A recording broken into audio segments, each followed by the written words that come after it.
Halo Happy Investor, kembali lagi dengan NH Korindo Sekuritas. Seperti biasa nih, ada salah satu emiten yang akan listing di Bursa Efek Indonesia, yaitu PT Jaya Mas Medica Industri Tbk dengan kode sahamnya yaitu OMED. Nah, kita lihat untuk company profile-nya dulu. Jadi perseroan ini didirikan dengan nama PT Jaya Mas Medica Industri pada tanggal 15 Desember 2000 dan mulai beroperasinya itu di tahun 2002. Kegiatan usaha utamanya itu bergerak di bidang usaha manufaktur alat kesehatan elektromedik, alat diagnostik, antiseptik, dan disinfektan, serta perbekalan kesehatan rumah tangga lainnya. Perseroan memiliki salah satu rangkaian alat dan perbekalan kesehatan terluas di Indonesia menurut FNS, termasuk sejumlah besar produk baik yang diproduksi secara lokal maupun yang diimpor.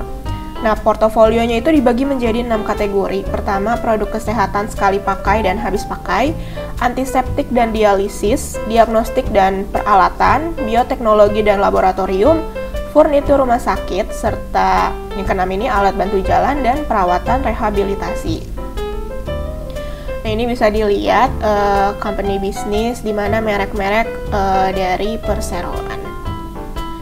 Nah, untuk struktur IPO-nya, jadi perseroan ini mengeluarkan jumlah saham sebanyak 4.058.850.000 lembar, di mana persentase IPO-nya itu 15% dari modal ditempatkan dan disetor penuh setelah penawaran umum, dengan nilai nominalnya itu Rp25 per lembar, dan harga penawarannya ini pada kisaran Rp204 hingga Rp310 per lembar.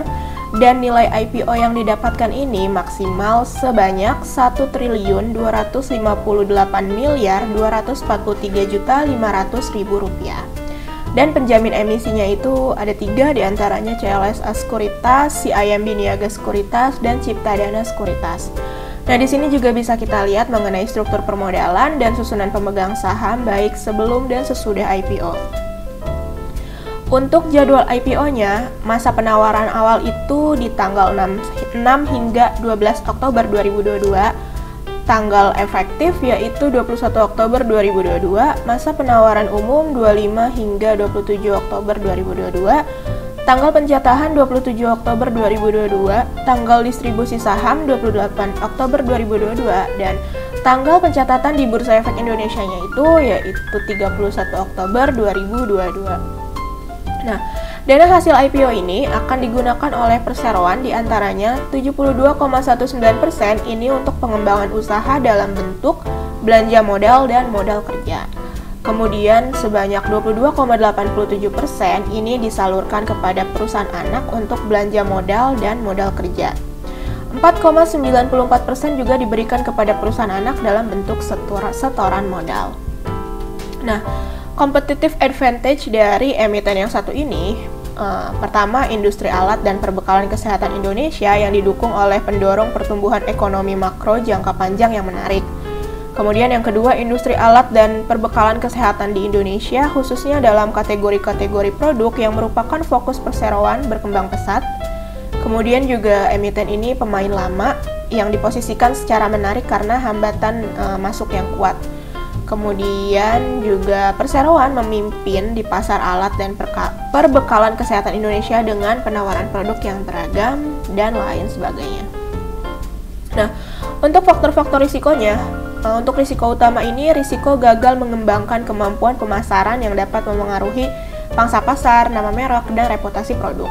Untuk risiko umum, ini risiko perubahan ekonomi domestik, regional atau global, risiko perubahan dalam sistem perpajakan Indonesia, dan lain sebagainya. Kemudian untuk risiko usaha, yang pertama, risiko pandemi COVID-19, risiko tidak mampu untuk terus berinovasi, risiko bergantung pada pemerintah atau instansi terkait di Indonesia, dan lain sebagainya. Nah, bagi investor sendiri, ini risikonya.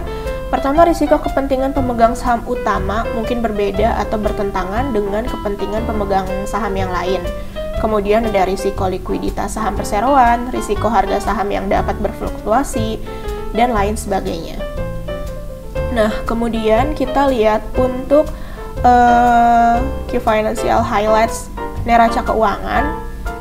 Kalau misalnya kita lihat per 31 Mei, dari current rasionya itu sebesar 7,62 kali, terus liabilities per aset sebesar 0,25 kali, liabilities per equity-nya sebesar 0,34 kali, interest coverage-nya 16,18 kali, dan DSCR sebesar 0,83 kali.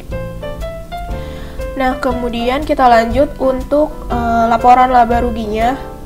Kalau misalnya kita lihat secara rasio per 31 Mei 2022, gross profit margin ini sebesar 33,07%, NPM 13,34%, ROA dan ROE ini masing-masing 6,13% dan 8,19%, pertumbuhan revenue minus 16,92%, pertumbuhan gross profit ini minus 32,73%. Oke, sekian mengenai paparan IPO kali ini. Terima kasih.